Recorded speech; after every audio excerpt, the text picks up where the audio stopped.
Eu quero saudar com muita alegria todos os meus irmãos e amigos, irmãos em Cristo Jesus, com a paz do Senhor. Seja bem-vindo a esta longa jornada do grande conflito. O grande conflito entre Cristo e Satanás, os anjos de Jesus e os anjos de Satanás. É uma guerra. E você e eu estamos envolvidos de corpo inteiro nesta guerra. Porque nós assumimos um partido. Nós tomamos o lado de Jesus Cristo, acarretando então o ódio de Satanás. Mas que nos importa o ódio de Satanás, se nós temos o amor de Jesus? Aleluia! Hoje, dia 3 de setembro, nós estamos aqui numa quinta-feira para estudar com vocês a profecia dos 2.300 anos, o maior calendário profético de Deus que está na Bíblia. Eu gostaria de saudar os meus irmãos que estão no Brasil, que estão na Europa, na África, na Ásia, nos Estados Unidos, pedindo que o Espírito Santo esteja com vocês onde vocês estiverem e que esteja comigo também aqui, ao abrir a palavra de Deus, para que nós possamos juntos estudar esta profecia que Jesus nos deu. Apresente diante de Jesus os seus pedidos de oração. Apresente também suas intercessões a favor daqueles que estão sofrendo por causa desta pandemia maligna. Jesus Cristo é um médico dos médicos. Acreditamos que Jesus Cristo pode nos curar. Já tem curado tantos filhos e ele continua sendo o mesmo ontem, hoje e eternamente. Nós queremos neste momento, meu querido irmão, minha querida irmã, orar. Eu peço que onde você estiver neste momento, você feche os olhos e nós vamos orar ao nosso Deus e ao nosso Pai. Oremos. Pai querido que estás nos céus, na tua presença eu me uno com os meus irmãos onde eles estiverem, buscando a tua face, buscando a tua glória, buscando a tua graça, buscando a tua santidade. Peço que o Senhor derrame o Espírito Santo sobre mim e os meus irmãos onde estiverem espalhados ao redor do mundo. Que o Espírito Santo esteja trabalhando em todos os lugares, em todos os corações, abrindo a nossa mente para entendermos esta profecia que vamos estudar, Daniel capítulo 8, verso 14, sobre os 2.300 anos. Dá-nos a tua bênção, querido Jesus, responde os pedidos que estão sendo feitos, pedidos por perdão, pedidos por cura, pedidos por soluções de problemas familiares, que o Senhor Jesus responda a todos os teus filhos. É em nome de Jesus que nós pedimos. Amém, Senhor. Amém. Queridos, eu dou graças a Deus pelas profecias. 30% da palavra de Deus se compõe de profecia. Por isso nós estamos estudando com vocês, fazendo esta grande jornada do conflito. Nós estudamos no dia 1º, não é? Nós estudamos com vocês na terça-feira sobre Jerusalém cercada, um sinal de fuga. Depois nós estudamos com vocês no dia 2 de setembro, na quarta-feira, ontem, nós estudamos com vocês a reforma protestante ainda vive? Você é um reformador? Você já tomou a decisão de ser um reformador do século 21? Deus precisa de reformadores hoje. E agora estamos estudando com você sobre o calendário profético de Deus. Abra sua Bíblia em Daniel. Abra sua Bíblia em Daniel capítulo 8. Daniel capítulo 8, nós vamos ler então o verso 14. Daniel capítulo 8 e o verso 14. Aqui nós encontramos a maior profecia de tempo que Deus deu na Bíblia. É uma profecia de 2.300 anos. Não temos nenhuma outra profecia maior do que esta. Nós precisamos entendê-la. Por que é que Deus deu uma profecia de tão longos anos? Por quê? Porque ela diz respeito a acontecimentos muito importantes na mente de Deus. Esta profecia de 2.300 anos era importante. Foi importante para o povo judeu na primeira vinda de Jesus e é importante para o povo de Deus hoje que está esperando a segunda vinda de Jesus. Portanto, vamos pedir a Deus que realmente derrame o Espírito Santo para podermos entender. Aqui diz em Daniel 8,14: até 2.300 tardes e manhãs e o santuário será purificado. Queridos, Deus despertou o coração de Guilherme Miller. Primeiro, Deus converteu o coração de Guilherme Miller para que este homem, que era deísta, ele era um simpatizante com o deísmo. O deísmo é a religião que crê que Deus criou o mundo, mas que abandonou o mundo para que siga o seu próprio trilho, o seu próprio curso. Ou seja, o deísmo não acredita num Deus pessoal que se interessa pelos seus filhos, que responde às orações, que faz milagres. O deísmo não acredita. O deísmo acredita num Deus que criou, num tempo passado, o mundo e largou o mundo para que cada ser humano viva de acordo com a maneira que quer viver e siga o seu próprio curso de vida. Assim era Guilherme Miller, um simpatizante dos ateus, dos incrédulos, e ele leu muita literatura, que ele era um homem culto, ele leu muita literatura de autores incrédulos. Na infância, Guilherme Miller foi muito influenciado pela influência religiosa da sua mamãe. Sua mamãe era uma devota cristã e influenciou grandemente a mente dele na infância. No entanto, quando ele atingiu a idade adulta, ele se envolveu com maçons, deístas, e ele se tornou simpatizante a essas crenças incrédulas. Queridos, na idade de 34 anos, exatamente quando ele tinha 34 anos, o Espírito Santo causou um impacto muito grande na mente e no coração e na vida de Guilherme Miller. Ele se sentiu desesperadamente perdido, ele se sentiu num estado pecaminoso, não encontrou na sua crença deísta qualquer certeza alguma da felicidade, nem da vida além túmulo. Ele começou a se preocupar com o pensamento: o que é que existe depois da morte? O futuro parecia para ele negro, tétrico. A eternidade para ele era temerosa, porque ele não sabia nada do que iria acontecer. E a morte? Por que existia a morte? Quanto mais Guilherme Miller raciocinava, mais confuso ele ficava. Era verdadeiramente infeliz. Quando ele escreveu a sua autobiografia, ele disse: eu era infeliz e não compreendia a causa dessa infelicidade. Neste estado de perdido e de confusão, subitamente gravou-se na mente dele a necessidade de um Salvador. Você precisa de um Salvador. E ele viu nas Escrituras Sagradas. Ele não era um leitor da Bíblia, mas ele começou a olhar para a Bíblia e viu que ali a Bíblia apresentava o Salvador, que era o que ele necessitava. Tudo que o coração poderia desejar, ele encontrou revelado na Bíblia, como um remédio para toda a enfermidade da alma. Perdeu todo o gosto pelas outras literaturas incrédulas, seculares, e aplicou então o coração para obter sabedoria de Deus através do estudo da Bíblia. Com muito interesse, ele começou a estudar os livros de Daniel e de Apocalipse. Interessante que o estudo das profecias é um estudo que cativa as mentes cultas, a mente dos jovens, a mente de pessoa que pensa, pessoas que gostam de pensar. Eles amam profecia, porque a profecia é muito racional.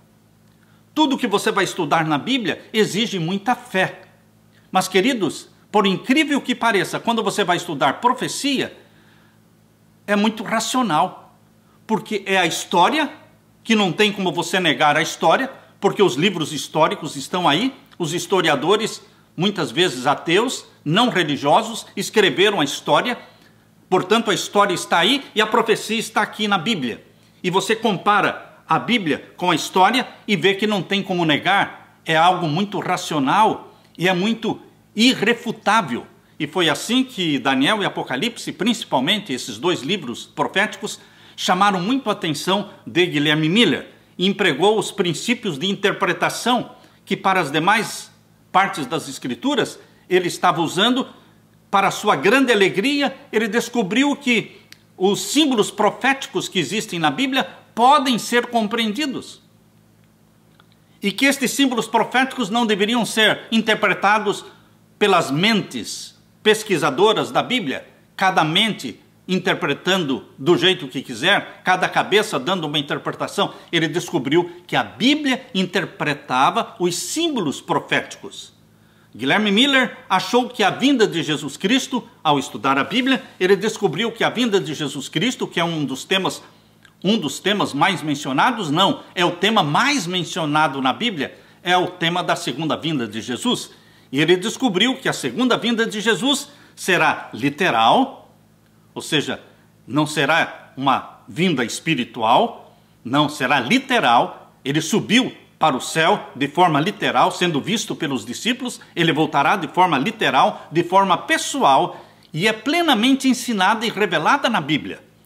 O apóstolo Paulo, Guilherme Miller, pesquisando a Bíblia, isso aconteceu quando ele tinha 34 anos de idade. Ele encontrou lá em 1 Tessalonicenses, abra sua Bíblia, na primeira carta de Paulo aos Tessalonicenses, capítulo 4, e o verso 16. Aqui Guilherme Miller encontrou esse texto lindo, maravilhoso, de Paulo aos Tessalonicenses. 1 Tessalonicenses, capítulo 4, e o verso 16. Porque o mesmo Senhor descerá do céu com alarido, e com voz de arcanjo, e com a trombeta de Deus, e os que morreram em Cristo ressuscitarão primeiro. Aquela mente inteligente de Guilherme Miller, ele percebeu que a volta de Jesus Cristo é algo literal, algo pessoal e não secreta, porque aqui diz, descerá do céu com alarido. Alarido é muito mais do que barulho, é algo ensurdecedor, e com a voz de arcanjo e com a trombeta de Deus. É impossível ser secreta a volta de Jesus, porque vai ser com alarido, com a trombeta de Deus, e os que morreram em Cristo ressuscitarão primeiro. Ou seja, há uma grande revolução no planeta Terra, porque os cemitérios, as sepulturas se abrem, e os mortos em Cristo ressuscitam, glorificados. É algo que não pode passar despercebido. Isso ele percebeu ao estudar a Bíblia. E o Salvador ainda disse, lá em Mateus capítulo 24, verso 30, abra sua Bíblia. Esses textos todos, Guilherme Miller foi sendo guiado pelo Espírito Santo. Ao estudar a Bíblia, o Espírito Santo foi guiando a sua mente nestes textos que falam da vinda de Jesus Cristo. Abra então aí em Mateus capítulo 24 e vamos ver o verso 30. Então aparecerá no céu o sinal do Filho do Homem, e todas as tribos da terra se lamentarão e verão o Filho do Homem. Olha, quando ele leu esse texto, e verão o Filho do Homem, todas as tribos da terra, não ficou nenhuma dúvida na mente de Guilherme Miller que Jesus Cristo voltaria de forma visível, pessoal, que todos o verão. Não é secreta, não é invisível. E aqui diz, e verão o Filho do Homem vindo nas nuvens do céu, com poder e grande glória. E também o verso 27. Porque assim como o relâmpago sai do oriente e se mostra até ao ocidente, assim também será a vinda do Filho do Homem. Mais outro texto que mostra que a volta de Jesus será vista por ímpios e por santos, justos e bons, porque o relâmpago é visto por bons e maus. Tanto a faz aceitar ou não a Cristo como Salvador, as pessoas enxergam o relâmpago, e a volta de Jesus será como o relâmpago. Assim como o relâmpago sai do oriente e se mostra até ao ocidente, assim será também a vinda do Filho do Homem. Queridos, Jesus Cristo, a Bíblia diz que ele não voltará sozinho. Este foi outro texto que Guilherme Miller leu em Mateus capítulo 25. Mateus capítulo 25 e o verso 31. Ele também leu esse verso. E quando o Filho do Homem, Mateus 25, verso 31. E quando o Filho do Homem vier em sua glória e todos os santos anjos com ele. Quem virá com Jesus? Todos os santos anjos. São milhões e milhões e milhões de anjos. Descerão do céu na segunda vinda majestosa, grandiosa de Jesus Cristo. E quando o Filho do Homem vier em sua glória e todos os santos anjos com ele, então se assentará no trono da sua glória. E aqui diz no capítulo 24, verso 31, Mateus 24, 31, veja como o Espírito Santo foi levando a mente de Guilherme Miller de um verso para o outro, daquele verso para o outro verso, um verso explicando outro verso, porque só a Bíblia pode explicar a Bíblia. Só a Bíblia pode explicar a Bíblia. E aquilo que a Bíblia interpreta, nós devemos aceitar a interpretação da Bíblia. Mas aquilo que a Bíblia não interpreta, nós devemos tomar como sendo literal. Este era o princípio que governou a mente de Guilherme Miller, no estudo das profecias. E aqui em Mateus capítulo 24 e o verso 31, nós lemos: e ele, Jesus, enviará os seus anjos com rijo clamor de trombeta. Não pode ser secreta, não pode ser invisível, não pode Jesus Cristo voltar no anonimato, sem ninguém saber, porque ele enviará os seus anjos com rijo clamor de trombeta, os quais ajuntarão seus escolhidos desde os quatro ventos de uma a outra extremidade da terra. Portanto, queridos, a vinda de Jesus Cristo, quando Cristo descer em poder e glória, os justos que estiverem mortos ressuscitarão. E não vão ressuscitar com defeitos, não. Ressuscitam perfeitos, glorificados. Por isso diz na primeira carta de Paulo, aos Coríntios, abra sua Bíblia. Na primeira carta de Paulo aos Coríntios, capítulo 15. Capítulo 15 e o verso 51 a 53. Primeira carta de Paulo aos Coríntios, capítulo 15, versos 51 a 53. Este foi outro texto que o Espírito Santo mostrou para Guilherme Miller na pesquisa bíblica. Vejam, eis aqui vos digo um mistério. Na verdade, nem todos dormiremos, mas todos seremos transformados. Em outras palavras, Deus está dizendo, nem todos vamos morrer, mas todos seremos o quê? Transformados. No verso 52, num momento, num abrir e fechar de olhos, ante a última trombeta, porque a trombeta soará e os mortos ressuscitarão incorruptíveis e nós seremos transformados. Então, os mortos já ressuscitam transformados, glorificados. E nós, os que estivermos vivos, que não vamos passar pela morte, vamos ser transformados num abrir e fechar de olhos, num piscar de olhos. Seremos transformados de mortais para imortais. Diz aqui o verso 53. Porque convém que isto que é corruptível se revista da incorruptibilidade, e o que é mortal se revista da imortalidade. Portanto, você não tem a imortalidade, você vai ter a imortalidade na segunda vinda de Jesus. Aleluia por isso. Mas hoje nós somos mortais. Este é o assunto da próxima live que nós vamos ter amanhã. Você não pode perder, sobre a imortalidade, sobre a mortalidade, o que é que a Bíblia nos ensina. Esse é o assunto de amanhã. E aqui diz, queridos, no verso 54, e quando isto que é corruptível se revestir da incorruptibilidade, isto que é mortal se revestir da imortalidade, então cumprir-se-á a palavra que está escrita, tragada foi a morte na vitória. Queridos, em sua carta aos Tessalonicenses, na carta que Paulo escreveu aos Tessalonicenses, capítulo 4, e o verso 16 e 17, Paulo esclarece que os mortos ressuscitam perfeitos e os que estão vivos são transformados e seremos arrebatados juntos. Lembre-se, a Bíblia diz que os mortos não vão para o céu antes dos vivos. E a Bíblia também diz que os vivos não vão para o céu antes dos mortos. Não tem nada de morto indo para o céu antes dos vivos e nem os vivos antes dos mortos. Vivos transformados e mortos também ressuscitados, transformados, são arrebatados juntos, para encontrar o Senhor Jesus nos ares, e assim estaremos para sempre com o Senhor. Vamos ler este verso. 1 Tessalonicenses capítulo 4, verso 16, que já lemos, e vamos ler de novo o verso 16, e em sequência o verso 17. Porque o mesmo Senhor descerá do céu com alarido e com voz de arcanjo, e com a trombeta de Deus, e os que morreram em Cristo ressuscitarão primeiro. Depois nós, os que ficarmos vivos, os que não morrermos, não é? Seremos arrebatados juntamente com eles nas nuvens. Ou seja, os vivos serão arrebatados juntamente com eles. Ou seja, os ressuscitados, do verso 16. A encontrar o Senhor nos ares. Não é Jesus que pisa na terra. Nós vamos ser levados até Jesus Cristo nos ares, para encontrar o Senhor Jesus nos ares, e assim estaremos para sempre com o Senhor. Guilherme Miller entendeu pela Bíblia que o povo de Deus não poderia receber o reino do nosso Senhor Jesus Cristo antes da segunda vinda de Cristo.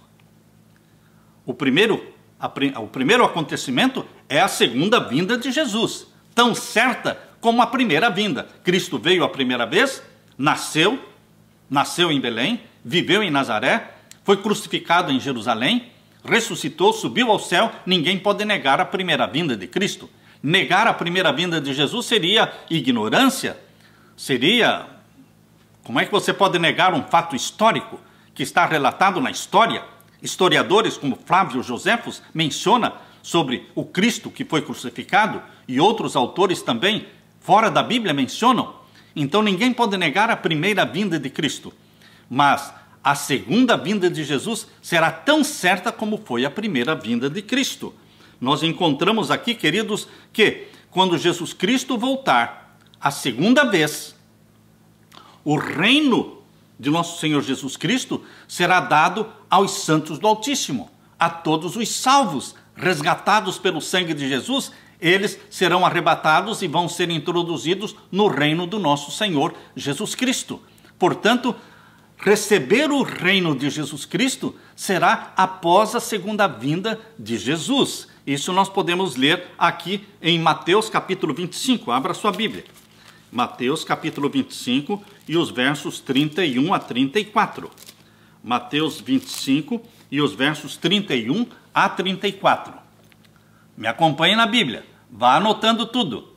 Tem um caderninho aí do seu lado, tem uma caneta, vai anotando todos os versos que estamos lendo, porque como os bereanos, você e eu precisamos confirmar, constatar na Bíblia que esta é a verdade. Não creia somente naquilo que os pregadores pregam. Fique com o olho na Bíblia para ver se o que eles estão falando é exatamente o que está escrito. A Bíblia não engana ninguém, mas muitos podem ser enganados por falsos pregadores. Portanto, vamos ler agora Mateus 25, versos 31 a 34. E quando o Filho do Homem vier em sua glória, e todos os santos anjos com ele, então se assentará no trono da sua glória, e todas as nações serão reunidas diante dele, e apartará uns dos outros, como o pastor aparta os bodes das ovelhas. E porá as ovelhas à sua direita, mas os bodes colocará à sua esquerda. Então dirá o rei aos que estiverem à sua direita: vinde benditos do meu Pai, possuí por herança o reino que vos está preparado desde a fundação do mundo. Vocês estão percebendo que os filhos de Deus vão receber o reino do nosso Senhor Jesus Cristo quando ele vier em glória e majestade, não antes. Ele vem e arrebata os santos do Altíssimo, e eles vão ser introduzidos aonde? No reino do nosso Senhor Jesus Cristo. Todos estes textos mostram que quando o Filho do Homem vier a segunda vez, os mortos serão ressuscitados, incorruptíveis, imortais, e os vivos serão transformados. Por esta grande mudança ficam preparados então para o reino do nosso Senhor Jesus. Por quê? Porque a carne e o sangue pecaminosos que você e eu temos não pode herdar o reino de Deus. Nós precisamos ser transformados de corruptos para incorruptos, de mortais para imortais. Este corpo mortal, corrupto, este corpo tendencioso ao pecado, que tem inclinação e tendência para o pecado, este corpo não pode herdar o reino de Deus. Por isso que Paulo diz na primeira carta que ele escreveu aos Coríntios, capítulo 15, abra sua Bíblia. Primeira carta de Paulo aos Coríntios, capítulo 15, e o verso 50. Ele diz que a carne e o sangue, do jeito que nós somos pecadores, nós não vamos entrar no reino de nosso Senhor Jesus. Nós temos que ser transformados. Vamos ler então, primeira carta de Paulo aos Coríntios, capítulo 15, verso 50. E agora digo isto, irmãos, que a carne e o sangue não podem herdar o reino de Deus. Vejam, queridos, você não vai ser fantasma na ressurreição. E você vivo, que será transformado e glorificado, não vai ser fantasma. Você vai continuar sendo um ser humano e com um corpo. Assim como Jesus ressuscitou com um corpo. Lembram-se vocês? Quando Tomé, o incrédulo, não queria acreditar no Cristo ressuscitado, e Jesus disse: Tomé, toca aqui nas minhas mãos. Toque aqui nas minhas mãos e veja que sou eu mesmo. Queridos, seres ressuscitados, assim como Jesus ressuscitou, possuem corpos, sim, corpos glorificados, como Adão. Adão, antes de pecar, ele tinha um corpo o quê? Glorificado. Quando é que Adão perdeu esta glorificação? Quando ele pecou. Quando ele pecou, aquelas vestes de glória que cobriam Adão e Eva sumiram. Quando Adão pecou, morreu a natureza espiritual dele. Ele perdeu a vestimenta de glória com a qual estava vestido. E aí ele sentiu vergonha, ele e Eva sentiram vergonha um do outro e fizeram aventais de folhas de figueira para se cobrirem. Queridos, seres glorificados têm corpos glorificados. Não são fantasmas. Mas não é essa carne e sangue que nós temos hoje, pecaminosos. Seremos como Jesus quando ele ressuscitou. Lembram-se vocês quando Jesus ressuscitou? Ele aparecia e desaparecia. Lembram-se vocês de Moisés e Elias no Monte da Transfiguração? Ele apareceu e depois desapareceram? Ali no Monte da Transfiguração? Porque Moisés e Elias são seres glorificados. Portanto, queridos, nós vamos, aqui a Bíblia diz, nós acabamos de ler com vocês, no capítulo 15 de primeira carta de Paulo aos Coríntios, verso 50, que agora digo isto, irmãos, que a carne e o sangue não podem herdar o reino de Deus, nem a corrupção herda a incorrupção. Por isso que o verso 51 até o verso 53, 54, está mostrando que nós seremos transformados, totalmente transformados. O homem no seu estado presente, mortal, corruptível, não pode herdar o reino de Deus. O reino de Deus, porém, será incorruptível, permanecendo para sempre. Portanto, o homem, na sua condição atual, não pode entrar no reino de Deus. Por isso, ele tem que ser glorificado. Mas, vindo Jesus, ele confere a imortalidade ao seu povo e, então, os arrebata para o céu. Queridos, a doutrina que mais chamou a atenção de Guilherme Miller na Bíblia foi a doutrina da segunda vinda de Jesus. Ele ficou apaixonado pela segunda vinda de Jesus. E ele gostaria de saber quando é que aconteceria a segunda vinda de Jesus. E ele, estudando as profecias da Bíblia, descobriu aqui em Daniel capítulo 8, a profecia que mais se aproximava, mais se parecia com a segunda vinda de Jesus. Quando ele leu a profecia de Daniel capítulo 8, verso 14, ele disse, esta é a profecia que mais se assemelha à segunda vinda de Jesus. Porque aqui está dizendo, capítulo 8, verso 14 de Daniel, até 2.300 tardes e manhãs, e o santuário será purificado. Guilherme Miller, ele se enganou, porque todos os pastores e todos os evangélicos e cristãos daquele tempo, todos eles acreditavam que o santuário do Novo Testamento, o santuário da era cristã, era o planeta Terra.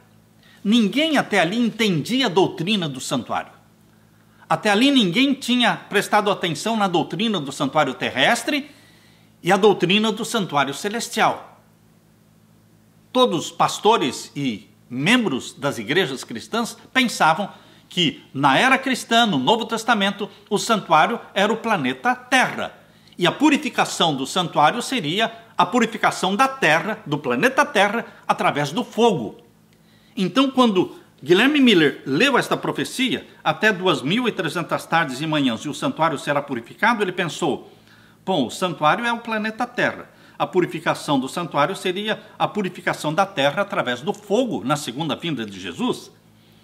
E ele pensou até 2.300 tardes e manhãs. Então esta profecia de 2.300 dias está marcando, está apontando para a segunda vinda de Jesus.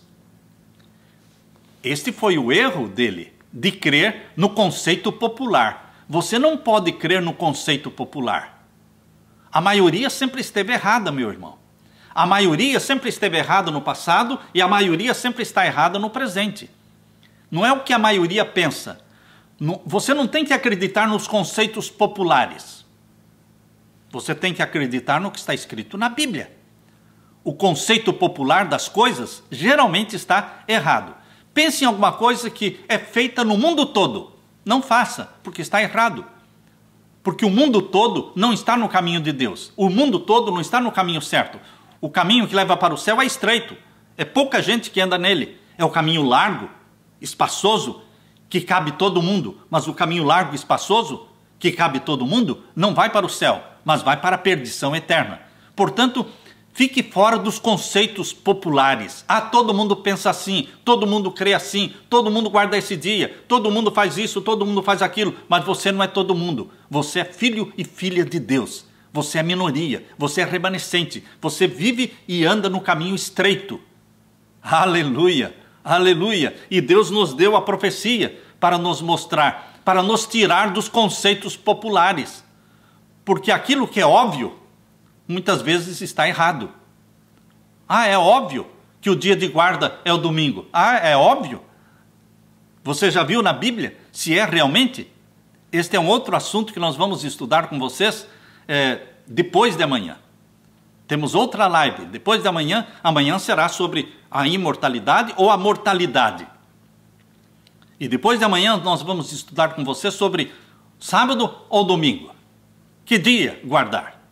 Mas, queridos, nós temos que fugir dos conceitos populares. O erro de Guilherme Miller foi ficar com o conceito popular de que a terra é o santuário da era cristã do Novo Testamento e a purificação da terra seria a volta de Jesus, trazendo fogo e purificando a terra com fogo.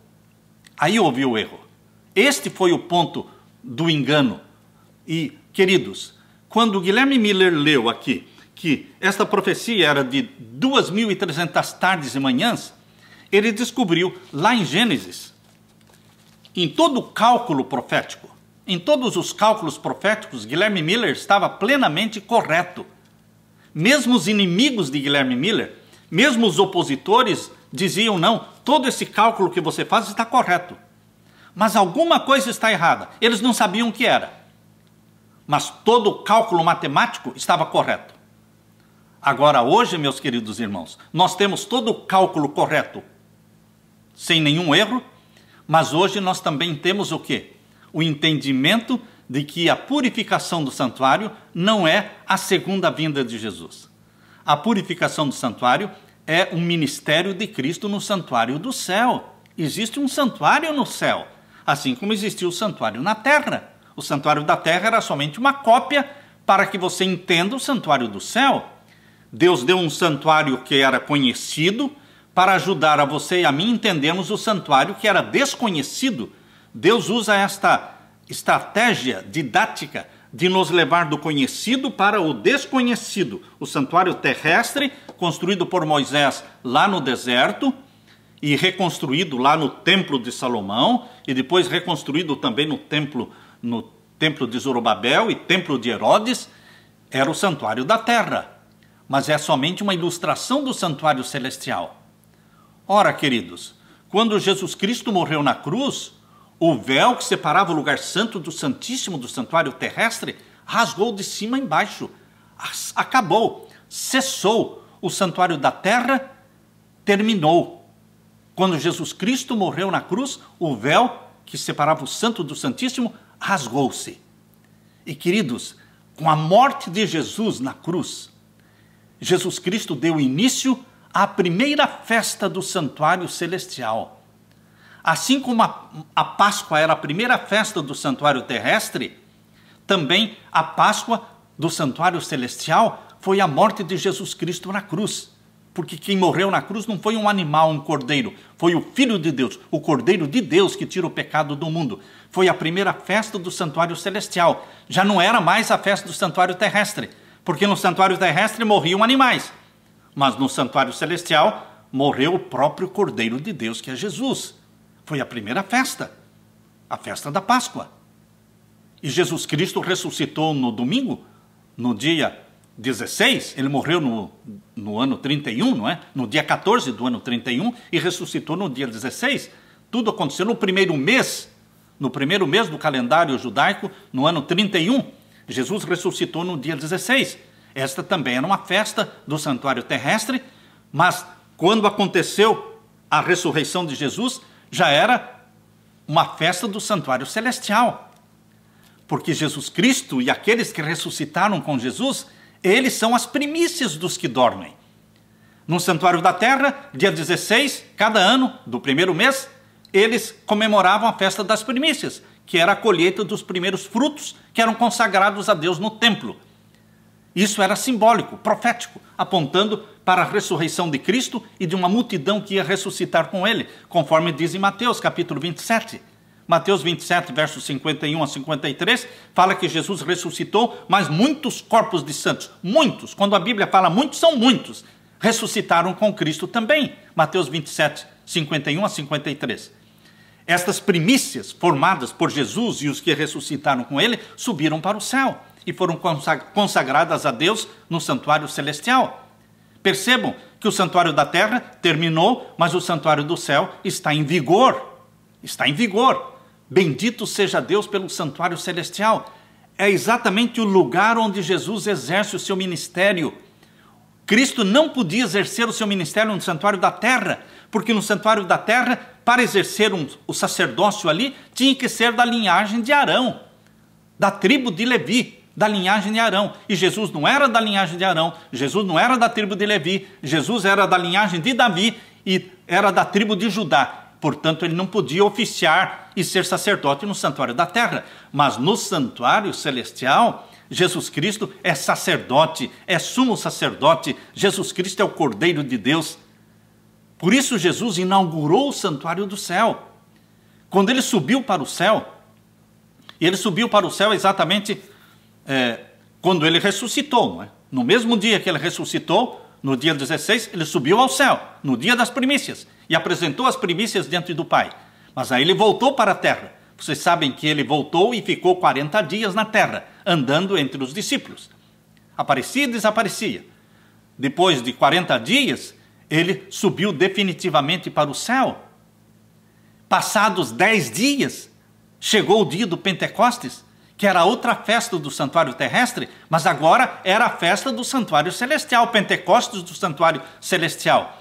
Foi 50 dias após a ressurreição de Jesus. Foi quando ele foi entronizado no céu, no santuário do céu. Ele ungiu o lugar santo e o lugar santíssimo do santuário celestial. Foi entronizado no santuário do céu para iniciar o seu ministério a seu favor, a meu favor. O ministério de Cristo iniciou então no dia do Pentecostes, lá no santuário celestial, e ele derramou o Espírito Santo sobre a igreja. Foi a chuva temporando o Espírito Santo sobre os discípulos, conforme diz lá em Atos capítulo 2. Portanto, queridos, o ministério de Jesus Cristo não era no santuário da terra, mas no verdadeiro santuário, que é o do céu.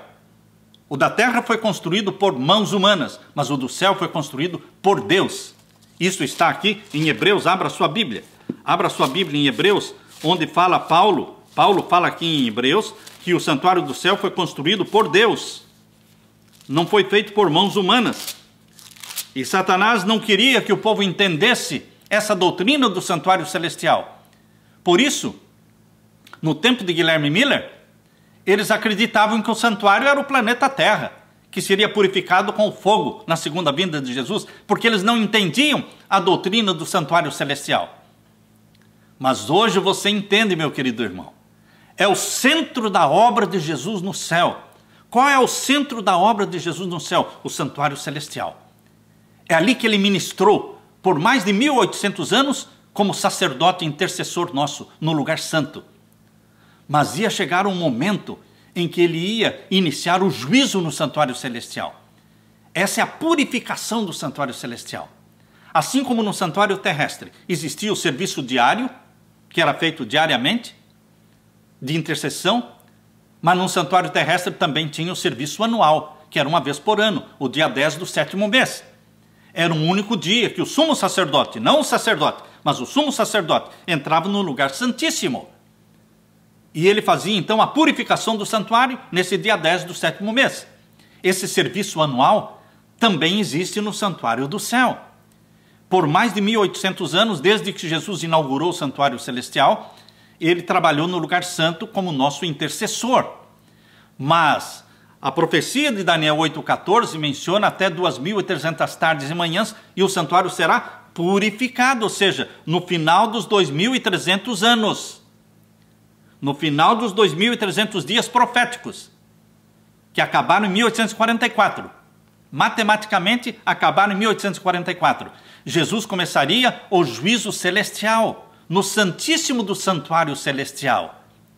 Não deixa de interceder, mas ele assume uma nova função, que é de juiz, de julgar todos aqueles mortos desde Adão e Eva. Todos os mortos desde Adão e Eva estariam sendo julgados. E depois do julgamento dos mortos, viria o julgamento dos vivos. Isso é feito no lugar santíssimo do santuário celestial, representado pelo serviço anual lá do santuário terrestre. Portanto, queridos, aqui você pode ver em Hebreus capítulo 8, o santuário verdadeiro que existe no céu. Muitos não prestam atenção nisso aqui, mas existe um santuário no céu.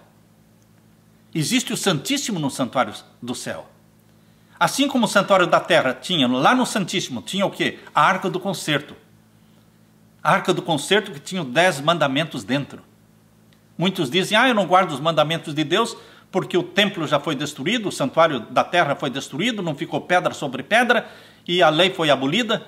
Queridos, o santuário da terra foi destruído, mas foi inaugurado o santuário do céu. E o que tinha no santuário da terra tem no santuário celestial. A Arca do Concerto que tinha no santuário da terra, no Santíssimo, tem também no Santíssimo do Santuário Celestial. A lei de Deus é tão eterna quanto o próprio Deus. Queridos, por isso Satanás não quer que as pessoas entendam o santuário celestial, porque assim ele pode enganar as pessoas para não obedecerem os mandamentos de Deus. Mas o juízo celestial tem como base a norma de justiça, que é a santa lei de Deus. A lei de Deus é um reflexo do caráter de Deus. Assim como Deus é eterno, a sua lei é eterna. Não existe governo de Deus sem lei. Você já ouviu falar de algum governo sem lei? Nem na terra existem governos sem lei. Assim também o governo celestial, ele tem uma lei. Não é qualquer lei, é a lei de Deus. Romanos capítulo 7, verso 12, Paulo diz, porque a lei de Deus é santa, justa e boa.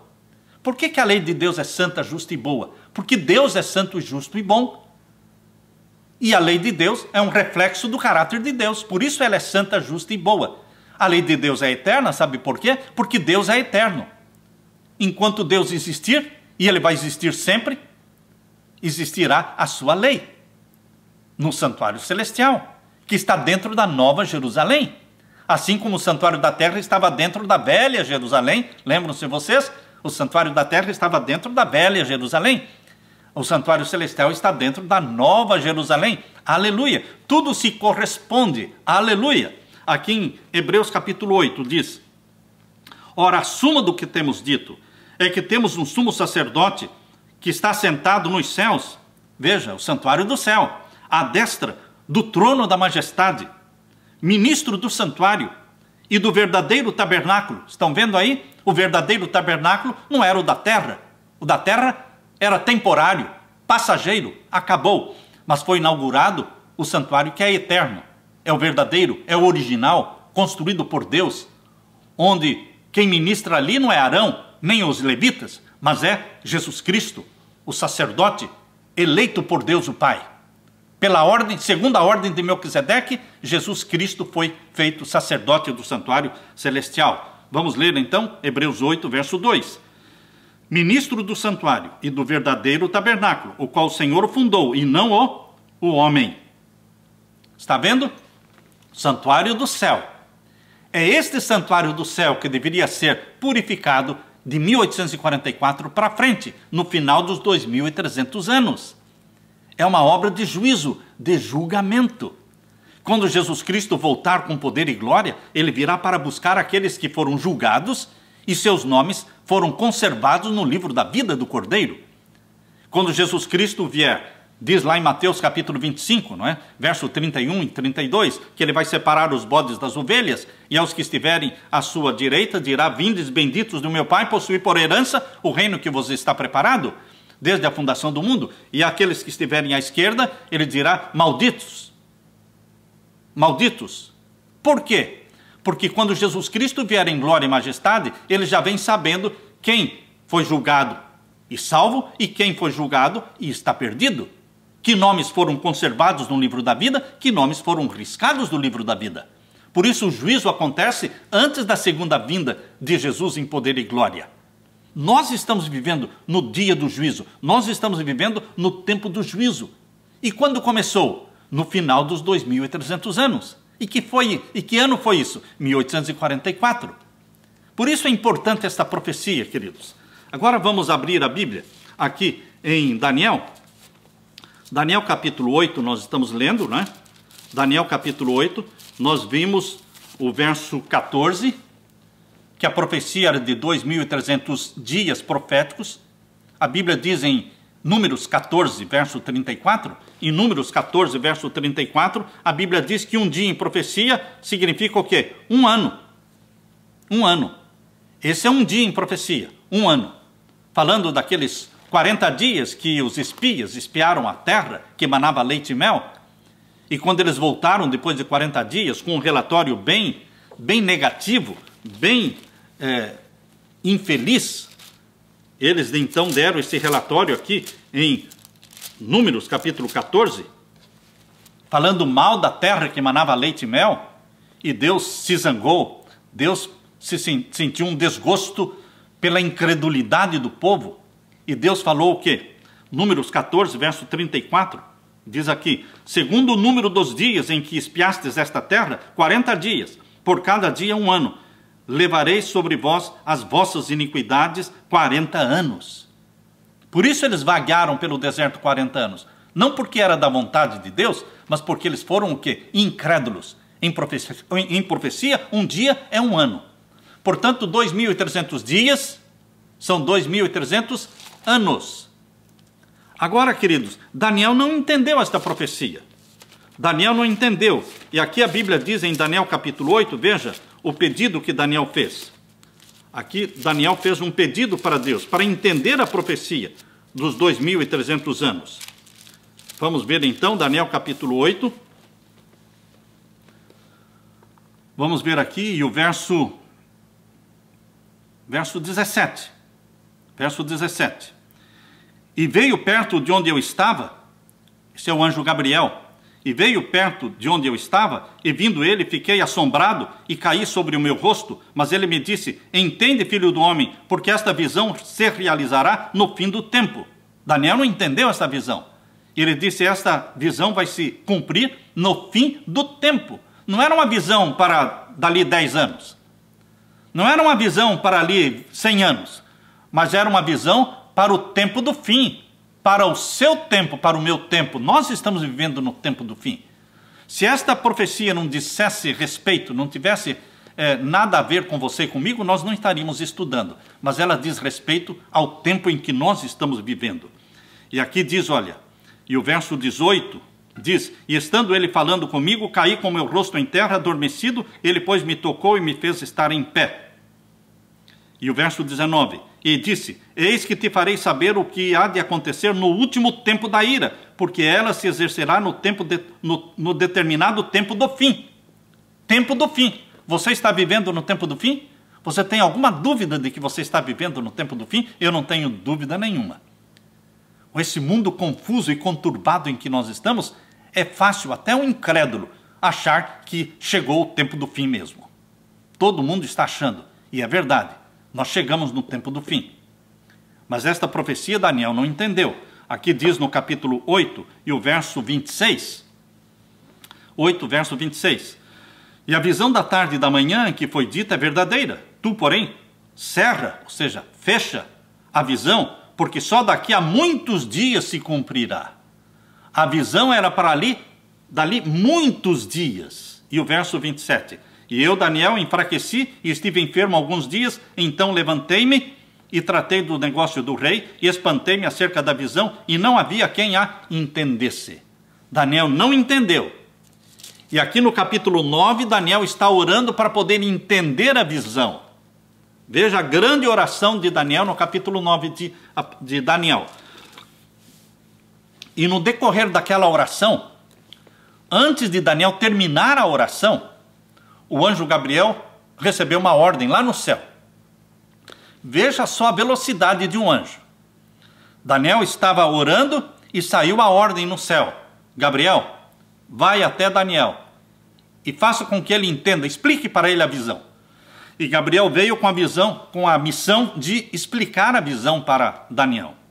Veja aí o verso 20. Veja o verso 20, Daniel 9, verso 20. Estando eu ainda falando e orando e confessando o meu pecado e o pecado do meu povo Israel, e lançando a minha súplica perante a face do Senhor, meu Deus, pelo monte santo do meu Deus, estando eu, digo, ainda falando na oração, o varão Gabriel, o anjo Gabriel, não é? Que eu tinha visto na minha visão no princípio, veio voando rapidamente e tocou-me a hora do sacrifício da tarde, 3 horas da tarde. E me instruiu e falou comigo e disse, Daniel, agora saí para fazer-te entender o sentido. Eu vim para fazer-te entender o sentido. Sentido do quê? Da visão que ele não tinha entendido do capítulo 8. É muito fácil entender isso, irmãos. Há pessoas que pensam que a explicação que o anjo Gabriel estará dando aqui no capítulo 9 não tem nada a ver com a visão do capítulo 8. Tem tudo a ver, meu querido irmão. Porque é exatamente a visão que Daniel não entendeu, é do capítulo 8, dos 2.300 anos, que era para o tempo do fim. E agora Gabriel disse, nós acabamos de ler com você, não é? Verso 22, e me instruiu e falou comigo e disse-me, Daniel, agora saí para fazer-te entender o sentido. Verso 23 agora, no princípio das tuas súplicas, saiu a ordem. Você começou a orar, saiu a ordem. E eu vim voando. Estou aqui. Veja a velocidade de um anjo. Aleluia. Velocidade do pensamento. Não é? E no princípio das tuas súplicas, saiu a ordem e eu vim para te declarar, porque és muito amado. Toma, pois, bem sentido na palavra e entende a visão. Entende a visão que você não entendeu, é óbvio. Qual a visão? Dos 2.300 anos. Só que, queridos, Deus é muito didático. A profecia de 2.300 anos é a mais longa profecia da Bíblia. Para se tornar mais didático e mais fácil de entender, Deus pegou os 2.300 anos e dividiu em 2 partes. Falou para Daniel, olha Daniel, a primeira parte desta visão vão ser 70 semanas. 70 semanas proféticas, ou seja, 70 semanas, anos. 70 vezes 7 são 490. Faça a conta, vai anotando. 70 vezes 7 são 490 dias proféticos. Então, a primeira parte desta visão, Daniel, é de 490 anos. E eu vou separar esses 490 anos para o teu povo, Daniel, o povo judeu. É separado para o teu povo. Dos 2.300 anos, eu separei 490 anos para o teu povo, Daniel. Percebam que Deus separou a visão, dividiu em 2 partes. A primeira parte de 490 anos, tirando de 2.300 anos, tirando 490, sobra quanto? 1.810. Então, a segunda parte é de 1.810 anos, que vão chegar até 1.844, até o fim da visão. Mas a primeira parte é de 490 anos. Agora, Daniel tinha que saber quando é que vai começar, quando é que iria começar esta visão. Esses 490 anos, a primeira parte, como é que iria, quando iria começar? Por isso, vejam aqui, o capítulo 9 de Daniel e o verso 24. 70 semanas estão determinadas sobre o teu povo, ou seja, 490 anos estão separados para o teu povo, Daniel. E sobre a tua santa cidade, para extinguir a transgressão e dar fim aos pecados, e para expiar a iniquidade, para trazer a justiça eterna, e selar a visão e a profecia, e para ungir o santo dos santos. No final dessas 70 semanas, no final destes 490 anos, o que iria acontecer? Seria ungido o santo dos santos. Ah, queridos, veja a importância desta profecia. Esta profecia mostra a primeira vinda de Jesus Cristo, mostra o batismo de Jesus Cristo, o ano do batismo de Jesus, mostra quando Jesus morreria, dá o ano do batismo, dá o ano da morte de Cristo e o ano em que ele seria elevado para o céu e ungiria o santuário do céu, ungir o santo dos santos. Não é o santo dos santos do santuário da terra, não. porque Jesus não podia trabalhar no santuário da terra, ele não era da tribo de Levi. Ele, Jesus, ungiria, o Messias ungiria o Santo dos Santos do santuário celestial. Isso está no finalzinho do verso 24, para ungir o Santo dos Santos. Agora, veja quando iria começar esta profecia. Qual é a data dada por Deus para o início da profecia? Verso 25. Sabe e entende, desde a saída da ordem para restaurar e para edificar Jerusalém, até ao Messias, o príncipe, 7 semanas e 62 semanas. 7 semanas e 62 semanas. E as ruas e as tranqueiras se reedificarão, mas em tempos angustiosos. Então, Deus deu a data, o ponto de partida da visão, a saída da ordem para restaurar e edificar Jerusalém. Quando Daniel teve a visão, Jerusalém estava destruída. E Deus disse a Daniel, a data para o início desta visão é a data da ordem do decreto para restaurar Jerusalém. Agora, queridos, nós descobrimos pela Bíblia, em Esdras, abra sua Bíblia aqui em Esdras, que existiram 3 decretos para restaurar e edificar Jerusalém. Abra aí em Esdras 6, verso 14. Esdras 6, verso 14. E os anciãos dos judeus iam edificando e prosperando pela profecia do profeta Ageu e de Zacarias, filho de Ido, e edificaram a casa e aperfeiçoaram conforme ao mandado do Deus de Israel e conforme ao mandado de Ciro e de Dario e de Artaxerxes, rei da Pérsia. Quem fez o decreto para restaurar e edificar Jerusalém? 3 reis persas. 3 reis. O primeiro foi Ciro, não é? Aqui diz, olha, o primeiro foi Ciro, em 537 a.C. Depois foi Dario, em 500... Não confunda esse Dario com o tio de Ciro, porque Ciro tinha o tio dele que era Dario. Mas este rei Dario aqui era outro Dario, mas não era o tio de Ciro. Então, o segundo decreto foi de Dario, no ano 519. Tudo isto está na história da Pérsia. Se você entrar no Google e procurar lá na história da Pérsia, você vai encontrar a data em que Ciro reinou, e vai encontrar a data em que Dario reinou, e a data em que Artaxerxes, filho de Xerxes, reinou. Então, aqui diz que o decreto de Ciro foi 537, o segundo foi de Dario em 519, e o terceiro foi o último de Artaxerxes no ano 457. Esta é a história da Pérsia, não tem como negar, não tem como alterar a história. 3 decretos. Começaram a reconstruir e pararam. Começaram a reconstruir e pararam. Só que Jerusalém foi realmente, terminaram de reconstruir a cidade e o templo no terceiro decreto, que foi de Artaxerxes. Precisaram 3 decretos para completar a obra da edificação de Jerusalém e do templo. Por isso, queridos, o decreto que nós vamos tomar como partida é aquele que completou a construção da cidade, que foi o terceiro, de Artaxerxes, que ocorreu no ano 457 a.C. 457 a.C., isto aqui menciona no capítulo 7. Está aqui em Esdras, capítulo 7. Veja aí o capítulo 7 de Esdras e o verso 7. Aqui nós lemos. Também subiram a Jerusalém alguns dos filhos de Israel, e dos sacerdotes, e dos levitas, e dos cantores, e dos porteiros, e dos netinins, no ano 7º do rei Artaxerxes. Foi no 7º ano de Artaxerxes que foi feito o decreto. Artaxerxes começou o reinado dele em 464 a.C., o 7º ano dele caiu em 457 a.C. No 7º ano foi feito o decreto. E o verso 8, e no mês 5º veio ele a Jerusalém, e era o 7º ano deste rei. Pela história da Pérsia, foi o ano 457. Voltando agora, queridos, para Daniel capítulo 9, Daniel capítulo 9 diz que a ordem para restaurar Jerusalém seria o ponto de partida para os 2.300 anos. E os 2.300 anos começam, didaticamente, com uma porção maior de 490. 490 anos e 1.810 anos. 410 mais 1.810 490 mais 1810 dão 2.300. O ponto de partida é o ano 457, dos 490 anos.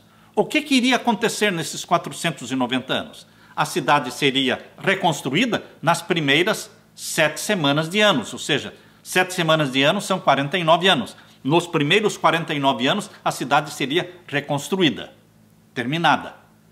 Nos primeiros 49 anos. Por isso que a Bíblia diz aqui, olha, em Daniel capítulo 9 e o verso 25 diz assim: sabe e entende, desde a saída da ordem para restaurar e edificar Jerusalém até o Messias, o príncipe, 7 semanas, são 49 anos. E o que vai acontecer? E 62 semanas.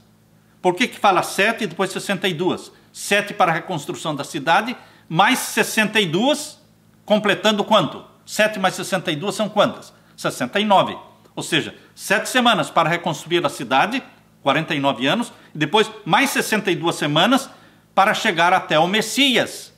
Ah, queridos, esta profecia mostra o ano do batismo de Jesus, o ano em que o Filho de Deus seria ungido. Messias quer dizer ungido.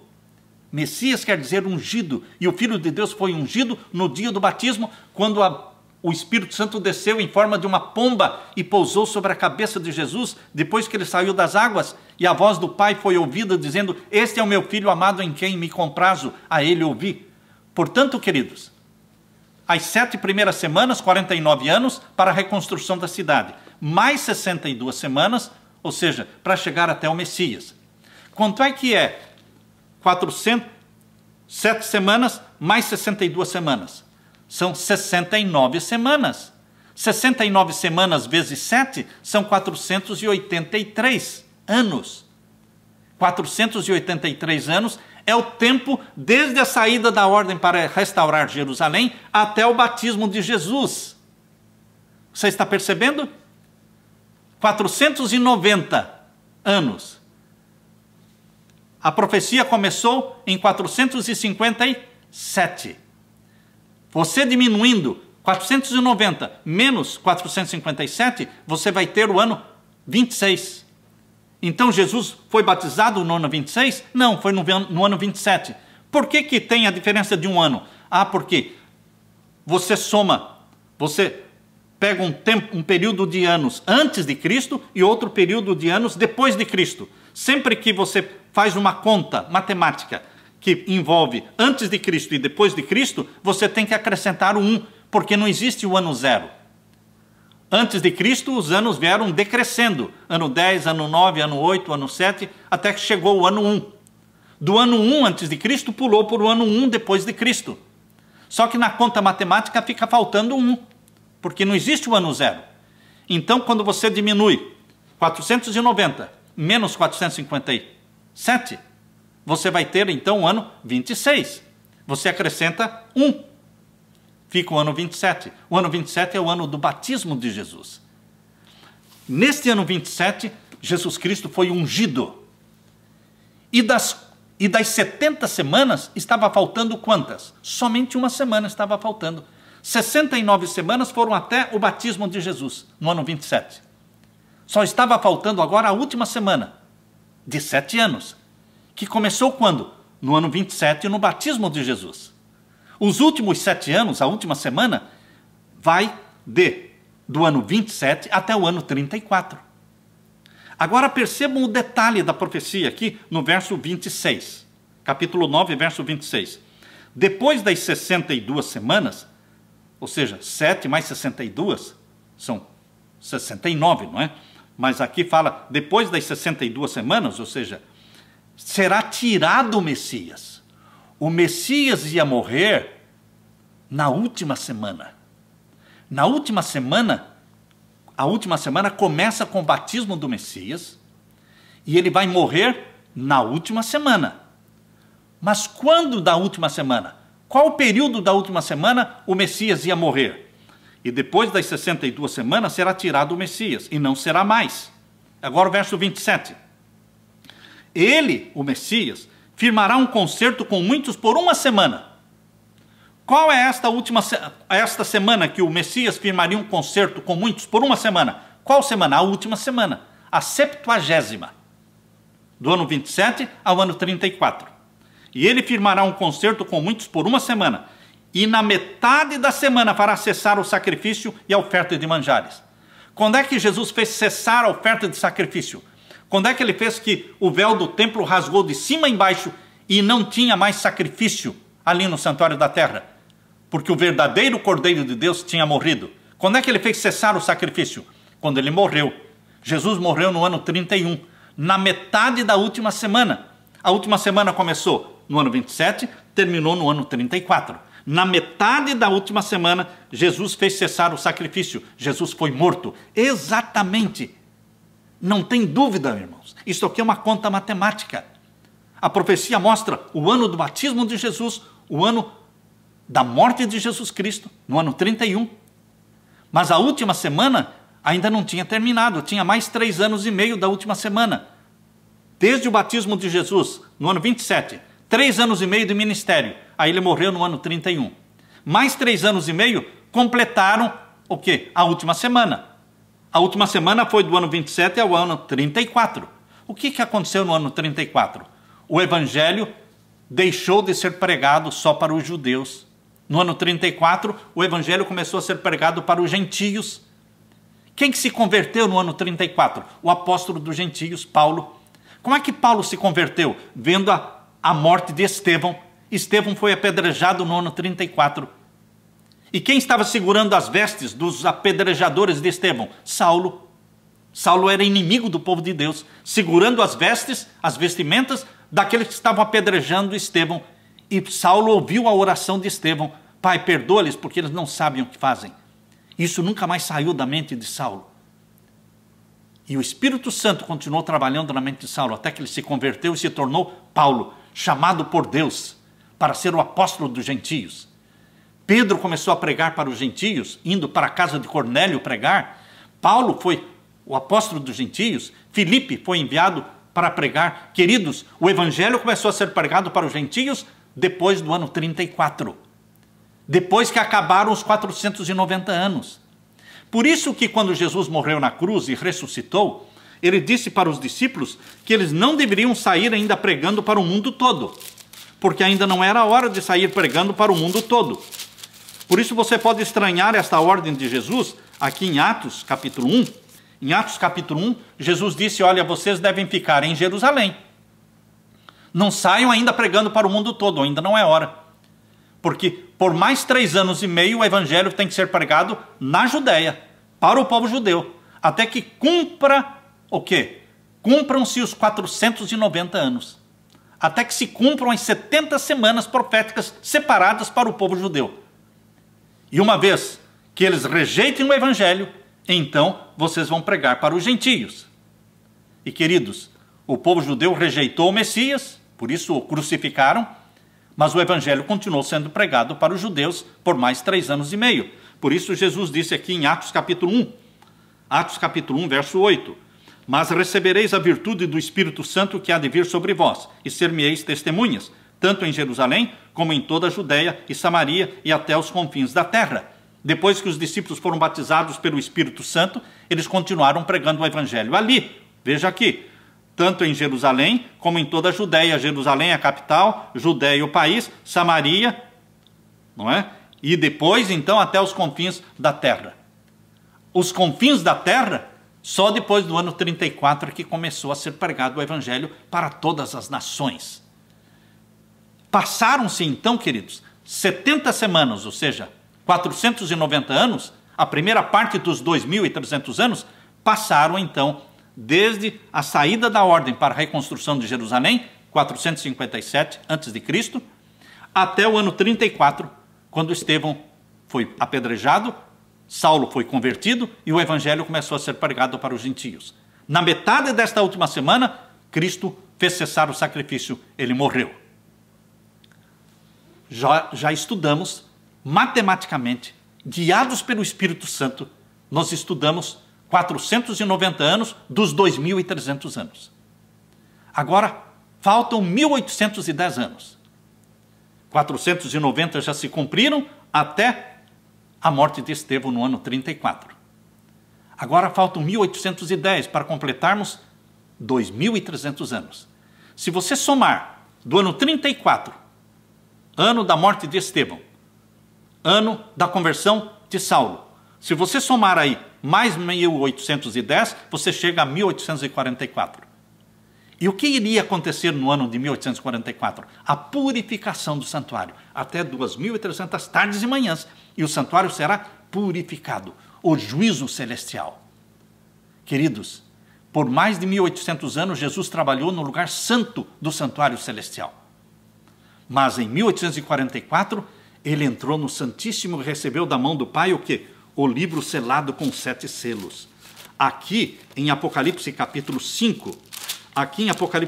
5, você vê Jesus Cristo, não como cordeiro agora ele é apresentado como o leão da tribo de Judá.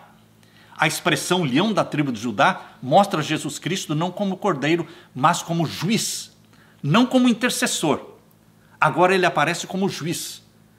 Em Apocalipse capítulo 5, verso 5, diz assim: e disse-me um dos anciãos, não chores, João. Eis aqui o leão da tribo de Judá e a raiz de Davi, que venceu para abrir o livro e desatar os seus 7 selos. O livro selado com 7 selos foi colocado nas mãos de Jesus no Santíssimo do Santuário Celestial. Ele recebeu o livro da mão do Pai. Quando aconteceu isso? Em 1844. Foi quando ele veio ao Pai no Santíssimo. Veja aí o verso 7. Capítulo 5 de Apocalipse, verso 7. E veio... Quem veio? Jesus Cristo.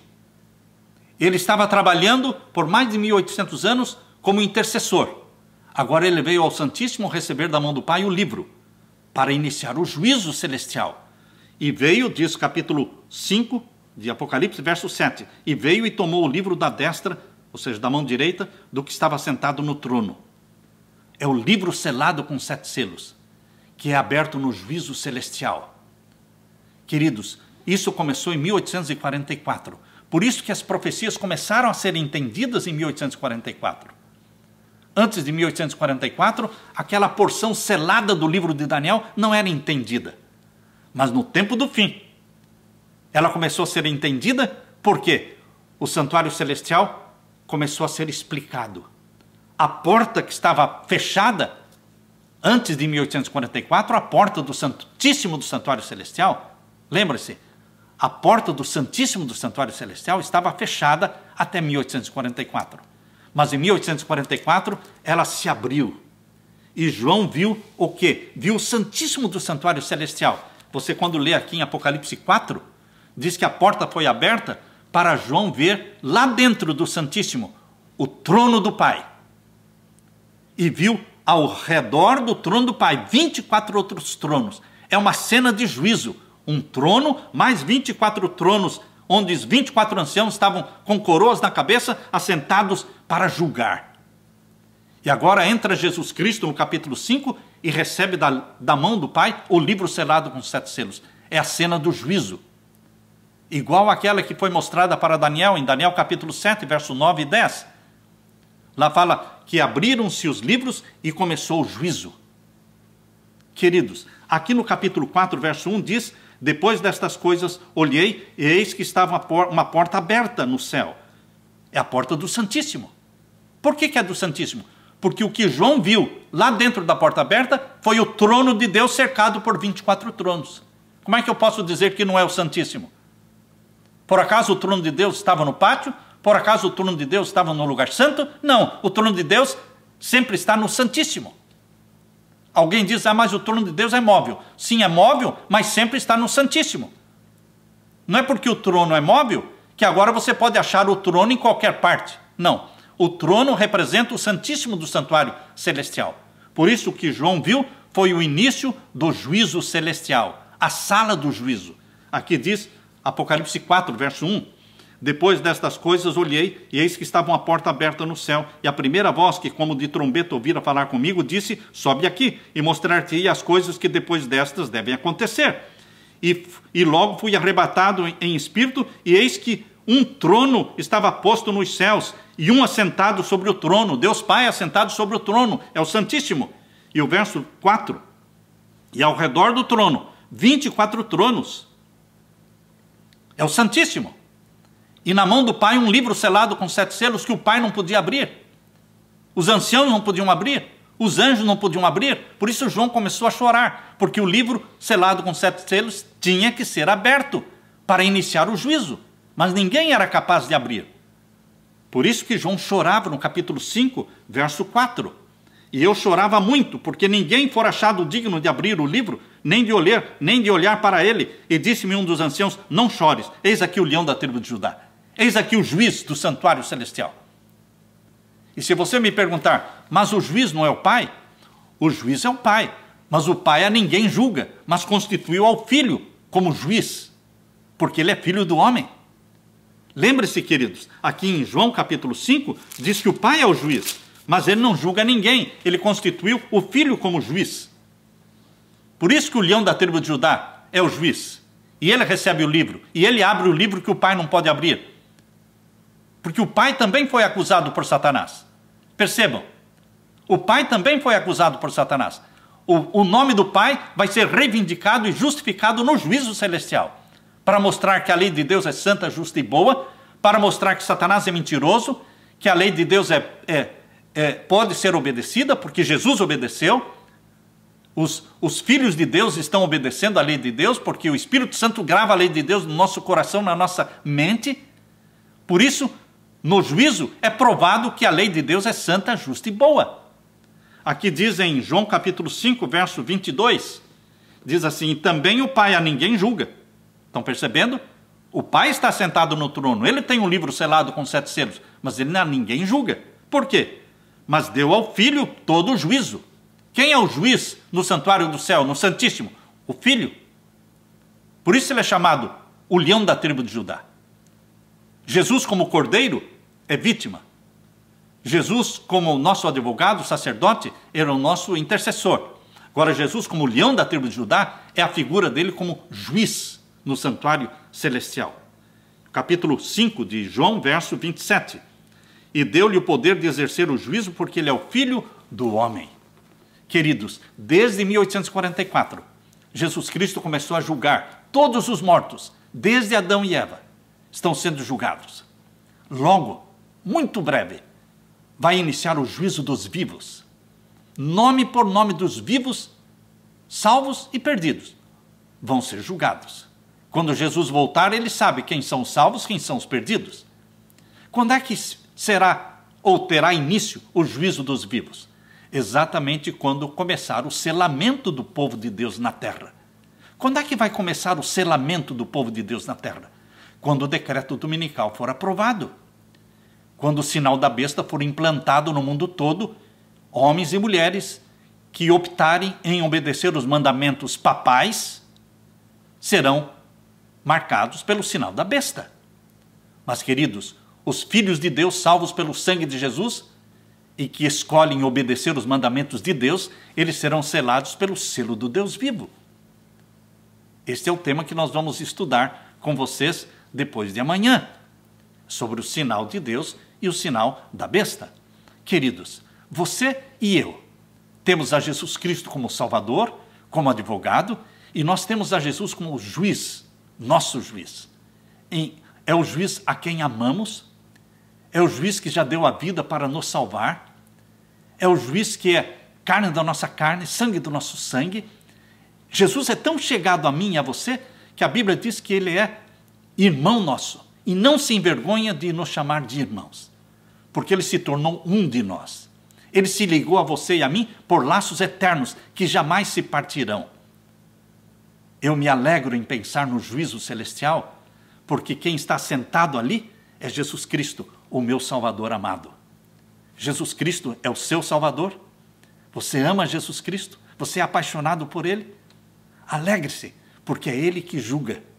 É Ele que colocou o teu nome no livro da vida e é Ele que vai manter o teu nome no livro da vida. Aleluia, aleluia. Glória a Deus. Bendito seja o nosso Senhor Jesus Cristo. Amém? Amém. Louvado seja Deus.